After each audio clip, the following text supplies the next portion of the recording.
Welcome. You are in for such a treat today. We are bringing you what I think is a lady who is one of the most talented artists. She has done a portrait of my granddaughter that we're going to share with you that is perfect. I mean, it's absolutely perfect. This is Angela Daly.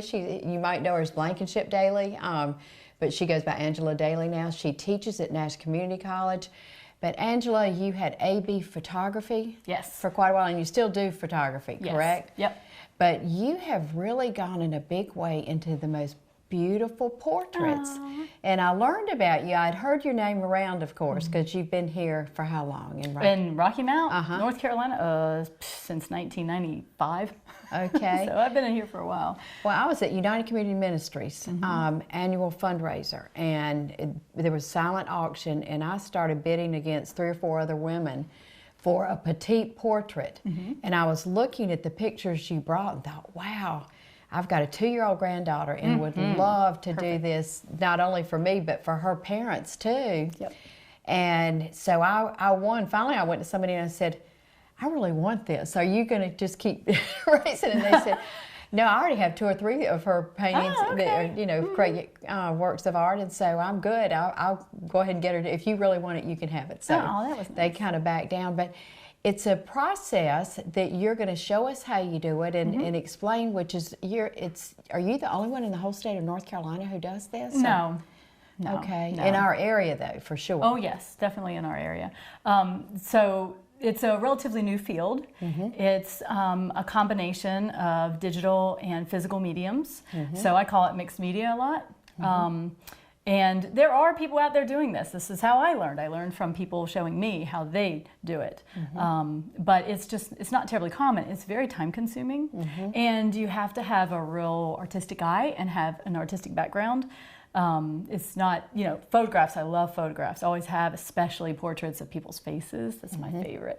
And there's lots of skill involved in that. This takes it further, though. There's more that you need to know about art and the face to be able to take it to this next level. So I always wanted to go further than a photograph. I started AB photography in 2008. Been teaching since '96, but started the photography. But I always knew I wanted to do more. I want to do more than a photograph. So I didn't know what it was. I had no idea. Still, who knows where it'll still go, right? I'm not done. I'm only 46. So I've got some time. But you have 5 children. I do have 5 kids, so it does keep me busy. But they're getting older too, so that's helpful. But I knew I wanted to take it further, and then I saw this style of work with some other photographers who transitioned into it, and I went, oh yeah, that's the next step for sure.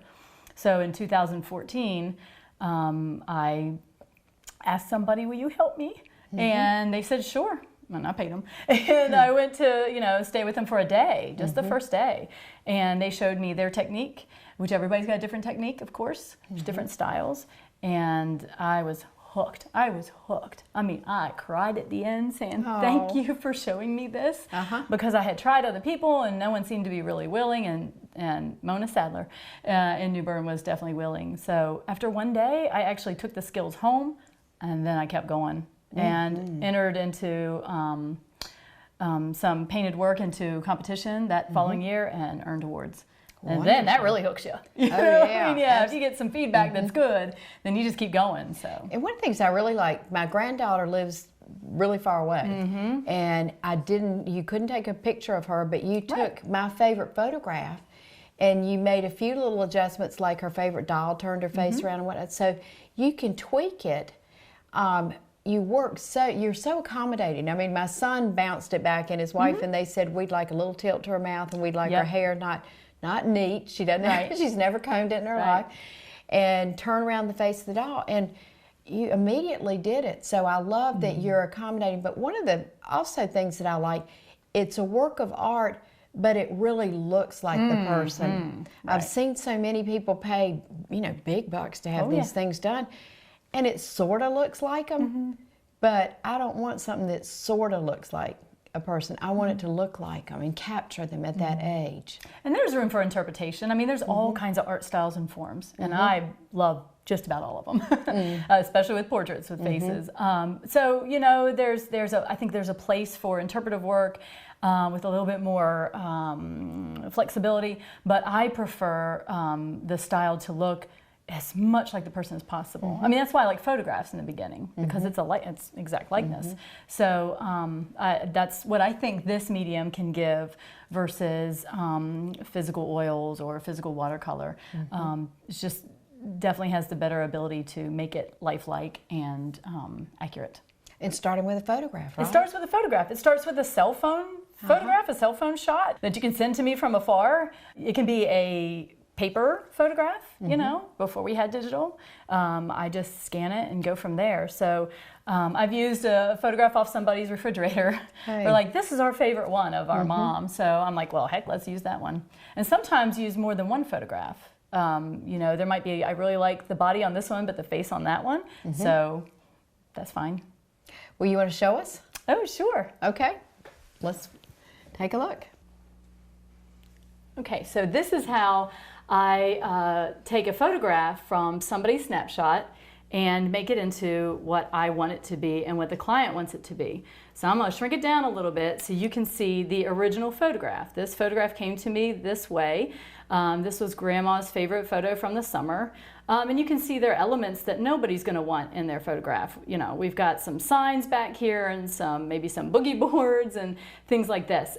But she sees the faces and she knows, oh, this can be something bigger and better. And that's where I come in. That's my favorite part of the process, is what can we do with this to make this how you see it in your head or what you think the possibilities are.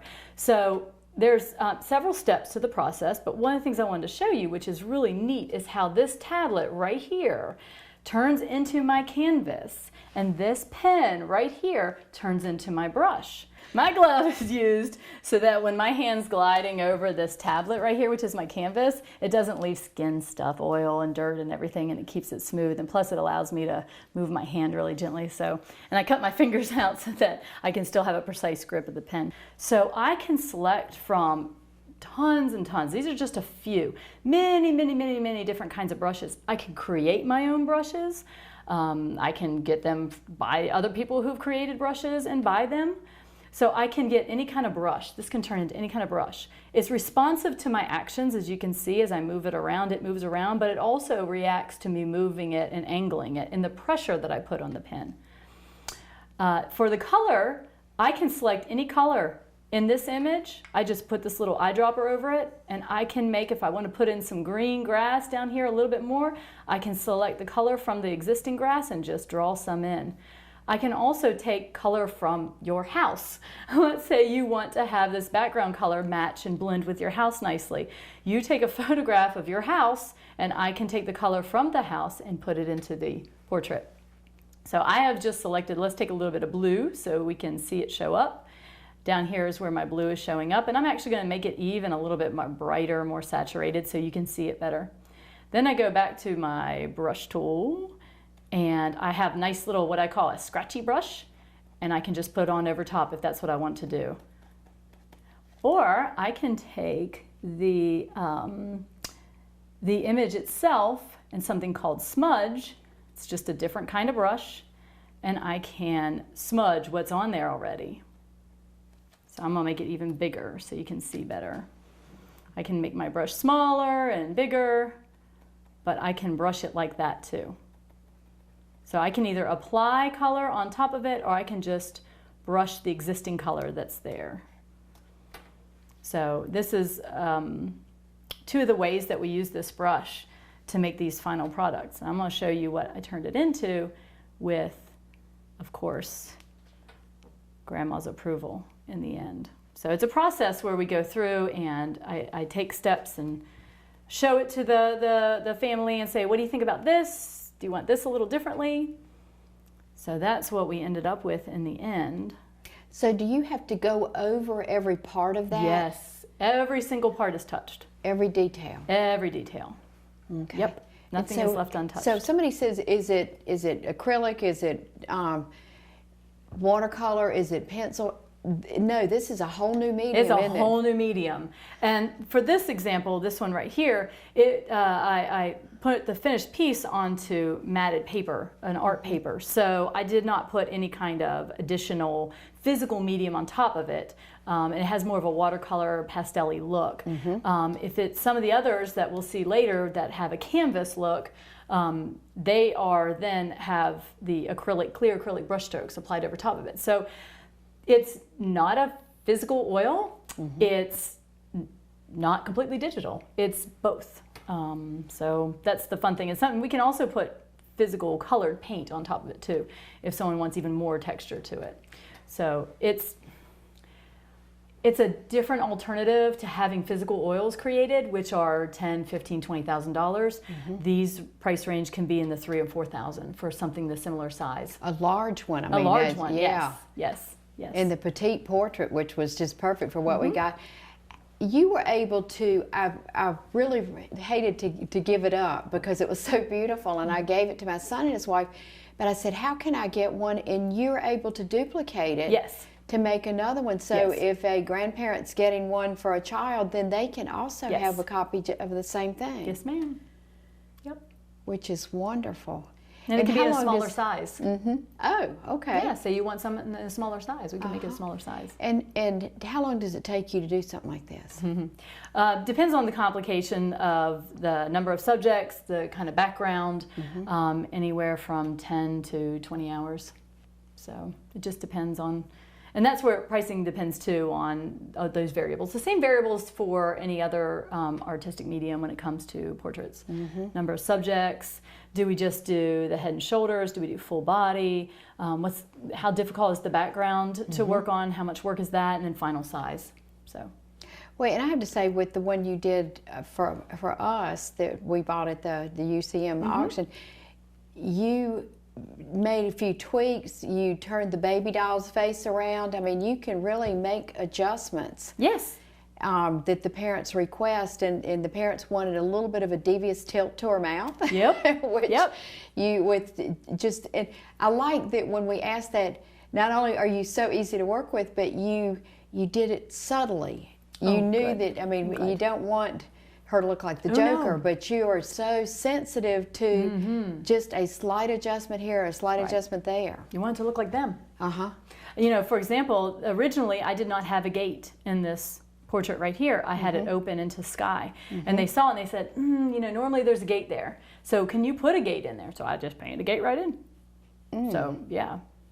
And what do you print it out on? What type of paper? So this one's on Canon Pro Premium matte paper, and then the canvases are printed on a canvas. Well, they get the canvas, and then I had to send that off. They strip the medium from it and put it onto the canvas, and then I apply brush strokes. So. And do you always frame your work too? I noticed that was part of the petite portrait. Definitely for the petite, there's no choice. I will frame it. I prefer to present a framed finished piece. And that's the way I want it. I want to give it to you with nothing else for you to do but hang it up. And you do a really nice presentation. Today is presentation day. Yay. I'm going to come by and get, which is really it's a big deal. It is a big deal. It's my favorite part. It's so exciting. I love, you know, delivering it. Delivery day is my favorite. So I bring it to the person's house. Absolutely. I'll come there and pick up the photograph. Anything I can do to make the process easier. Definitely. Angela, talking about the different sizes, are these the larger ones versus the petite portraits that we were looking at a minute ago? Yes, absolutely. We can get them up to 60 inches. So they can be very large. Absolutely. What size is this? This is about a 36 long. Okay. So I always measure by the longest spot, so this 36 Well, inches. she's just lovely. I assume she wasn't laying on something that looked exactly like that in the photograph. Right, of course not, right? So if I know I'm going to be creating one of these pieces, then I have talked to the client first to get an idea of what we're wanting. And so I get the vision in my head, and then the photograph itself in the photographic session can look a little janky because, you know, like this was a separate chair right here, and then this was a bench right here, and I tacked fabric up to the wall, so I knew in the end it was going to look fluid and seamless, but that when it was, if you saw the set, it wouldn't look that great. So, and I mean, she just did a great job posing. I mean, look at her little toes sticking out. She just did a wonderful job.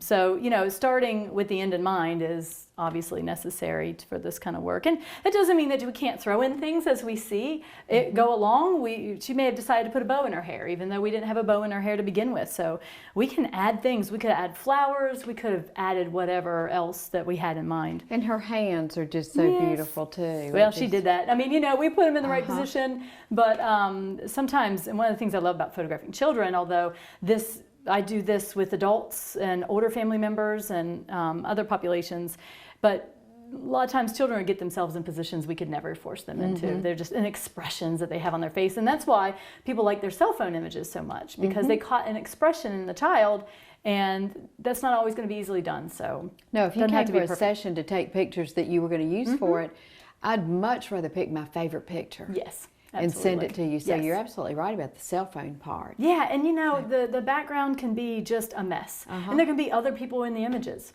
That doesn't matter, we'll take them out.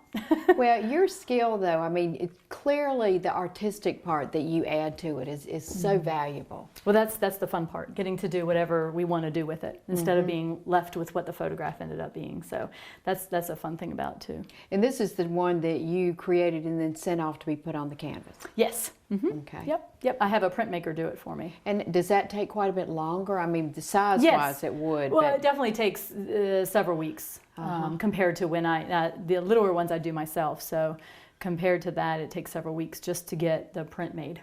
But you choose each shade of orange for her hair and each shade of everything and brighten and. I mean, any tweak, I mean, that people can say, well, I'd like a little bit more sparkle here. You can make all those changes. Her lips a little brighter or redder or whatever. Absolutely. Oh, that's just gorgeous. Okay, this boy and girl right here, they are so adorable.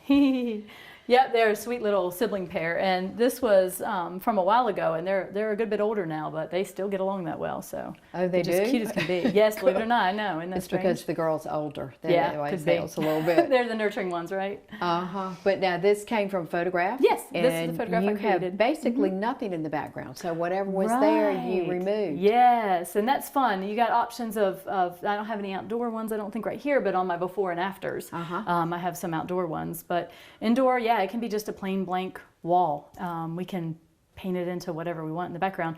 I had the studio in Nashville, on the main drag in Nashville for a couple years, and then when I started doing these full time, I said, I don't need to have the studio. I don't need the big space. I don't need to be changing out backdrops and changing out props because I can put them in myself. So I'm no longer there. I work out of my home.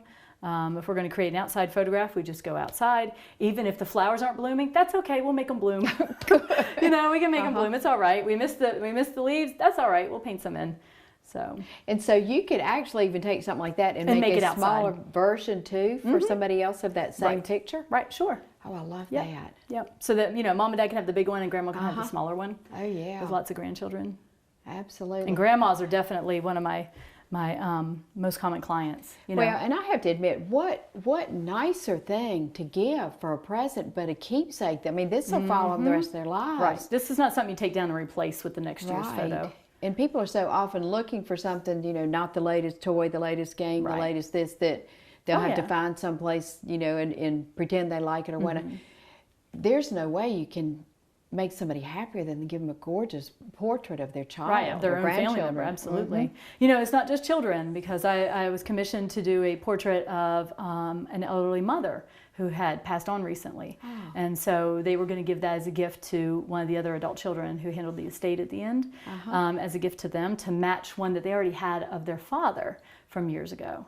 So it's not just children. So they just have found a photograph that they really liked of her, and you took it and... It's in the before and afters. So you can wonderful. See that. Okay, and this cute little lady. Yes, this one right here. I brought this one on purpose because it, unlike the other two over here, has the brush strokes applied. So you can see it. I'm going to step on this side. You can see the brush strokes here that have been applied on top, and it gives it more of a painterly feel, and that's why I call these painterly portraits, because they're not physical medium. They're not oils and acrylics that people are used to. But they have a painterly look and a painterly feel, so that's why I call them painterly portraits. And that does not look like a photograph. That doesn't look anything like a photograph. And of course, the way not only the application of the brush strokes, but the whole scene you create. So it's just a real work of art. Thank you. And you always sign them. You always put the date when they were created. And did you frame this too? Did you choose the frame for that? Absolutely. And people that's a real added benefit, because with your artistic ability, you know what frame would complement. Yes, but sometimes people want to make their own frames. They want to make their own frame choices, and that's fine. You know, it's fine. But I prefer just to give them something finished so they don't have to do any more work for it. So. For the presentation. Yes, absolutely. Okay, well, let's look at it. I wanted to take a few before and afters over here and show, you know, going from the photograph to the final thing. Oh, yes, definitely. Those are always fun to see. Let's take a quick break. We'll be right back. Angela, during the break, we were talking to our creative director, Robbie Morris, who is really helping us here. And he posed the question of what's the future of this? One thing that I really want people to know is that you touch every portion. Everything has your input on it. It's not a photograph. It's so much more than a photograph. This one was actually even a colored picture, right? Yes. And you made it black and white, so it looked kind of antique-y almost? Yes, absolutely. Yep. But you, in the future, you said some of the new creations they've added to this aren't enhancement. It's still what you do with touching every part of it is the best way to go. Right, right. Some people think that this process is just touch a button and it automatically does it for them. And there are filters out there that do that, but they don't have the individual strokes and adjustments. You can tell that it's been automatically filter processed because everything has the same brushstroke level, and that's not what this is at all. So I think just like anything else, eventually people can see the difference and they realize that this is not some automated process. Every single little detail, I draw in eyelashes. Every tiny detail has been touched and enhanced. That's what I like about it, is detail work. Now, I train other photographers in how to do this, and the majority of them say that's too much work. It's just too tedious for me, because we're highlighting this little tiny corner of their eye and shading in this other little tiny spot, and everything has been highlighted or shadowed and brushed, and it is tedious, but I love it. Oh my gosh. Good. I love it. Well, we're glad you did. I love that level of work. Create masterpieces for people here. Well, let's look at some of these little petite portraits, and this is what I got with the granddaughter. But these, what did you start with those? A photograph, and then what type of adjustments would you have made on these? Yeah, so this is a very particular style. They're called Heirloom petite portraits. They're one size, 3 frame choices. I only have 2 choices here shown. They're matted the same way. Everything about the presentation is the same. The photograph can either be one that I've created or one that somebody sends me. I completely remove the background and I paint in the background. The background comes from whatever color selections we've made. Usually it comes from their eyes, their lips, their hair color, maybe their clothing color, unless mom or grandma have a specific idea in mind, then I'll go with that. And then I paint in the background, and then I paint on top of that of the child. It's just head and shoulders. It's an easy photo session. If you don't think you have a photo already made for it, not a problem. It takes no time to create one. The fun thing about these is you don't have to worry about what they're wearing on their bottom half. They can wear PJs on their bottom half. Nobody cares about what they're wearing below the shoulders. We don't need to worry about where their hands are placed, where their feet are placed, which causes some stress for parents when they're having a small child photograph. And really, I mean, I just plop them on a stool or even let them stand if they don't want to be on a stool, and I can nail it in just a few minutes. And that's where your photography background really and I love children. And none of them are really big grins or anything. Oh, They're just... yes. I will do whatever somebody wants, but I think the classic look, if you look at a lot of paintings of children, you don't see teeth. It's gentle. When children smile big, which is adorable and a lot of fun, and I love them too, but sometimes you can't see all their facial features. Their eyes aren't as big and colorful. Can't see the color as well. So gentle expressions are what I look for, which is really easy to get in a kid because they don't know what's going on. You just plop them down, they're like, bam, bam, bam, bam. You know, direct them to look out the window. There you've got your camera unaware shot, you know, where they're not looking at. So you can get a lot of quick expressions from children very easily. So the session's real simple. But I can use one of a photograph, and that's what we have. Well, and I'm going to show, this is Alice, and this is the photograph that I chose just because this little girl has never had her hair combed in her life. She was clutching her, what she calls park baby, that she found at the park. It was a dirty little doll, but it's her favorite one. Has on PJ top or a little red shirt, and I said, this is the little sweet face that I like. It's the face. And you went from that to this. Yes. The choices you gave us, multiple background colors. Her parents chose this. They liked the blue. You fixed her hair a little bit nicely, and I said, nope. Let's add a little more blonde to it because of the blonde and the curls. The little tilt in the mouth, it was a little bit straight, and I said her parents wanted a little bit of, I might be up to something look, which she just so subtly did. But if you notice here, you can't see the head of Park Baby. And in talking to her parents, they said that is her all-time favorite doll. So I sent pictures of Park Baby. They took photographs of her, and tell us what you did. So I got the photographs of Park Baby, but it was face on. So I'm like, I can't really use that. But I went online and searched out for the model of baby doll that was, because there's a lot of different baby doll heads and faces out there. So I wanted to find the one that was the same, and then I used that as my model. And I also had to turn the baby doll around and give her some hands because she was facing, you know, facing back. So we wanted to be able to see. She was part of the portrait. It's part of the moment. That's what's, kids are awesome. They go through these different phases, and you want to remember them. So, yep. Well, we couldn't be more pleased. And when I said, I really hate to give this up, you know, I did it for them, but can you do one for me? You said, sure. Yep. No problem. And that's the beauty of it, because in other artwork, you can't do that. Right. You can't just you have to take a photograph of it or something. Yeah. Well, so what ages, what's the scope of, you said you did somebody who passed away? Oh, yes. You've done little kids, you've done a little bit older. Families. Have you done teenagers, done families? I don't think I've had a teenager yet. Oh, But that would be great for senior portrait. Oh, yeah. Yeah, that'd be great for senior portrait. I had teenagers in a family. So I've done some families that had teenagers in their families. How many people is a good size group? You wouldn't want to get any larger than, or is there such a number? Well, to me, the benefit you're getting from this versus a photograph is the artistic part of it. And if you have a lot of people crammed into a photo, into the image, I mean, you're going to need it to be really large to be able to see the strokes and the additional touches to it. It would look probably too much like a photograph. So I've photographed families 4, 5, 6 people, but you know, I wouldn't do like I maybe wouldn't put like the whole family reunion into one. No. But you can pick it out. You can pick out the people from the photo. Let's say you did a big family reunion and grandma and grandpa are there, and you got that photo of them together, and it's hard to get them together, and you really like how they look. Well, just pull them out and paint them up separate. That's great that you can do that. It's a lot of fun. I mean, people can take any pictures they have that were their prize pictures. I know every year I took a picture of my kids for Christmas. Yes. And I could really go back and pull one of those that was my favorite year, and you could paint something. I had a dad who did that for his wife for Christmas. She had a favorite photo, and it was a snapshot she took of her kids sitting in front of the Christmas tree. They all sat together, and they were looking at the camera, and like, wow, how often does that happen? Because they're twins, and then another one. And so he snuck the photo to me. It was a tiny little Facebook square. It was just so pixelated, so dotted, just horrible quality. Not the photograph wasn't horrible, but when you put it on Facebook and so we made a 16 by 20 out of it. Oh, gosh. Surprised her with it. What about animals? Do you ever do animals? Animals definitely can be done, but I don't think I've done any. I don't think I've had any animals. Would you be open to doing that? Oh, definitely. It's hair. It's hair and eyes and yeah. So, yeah. Well, and you know how people are goofy over their pets Oh, now. heck yeah. They I really love kitty are. cats. Okay, we're going to put your contact information on the screen.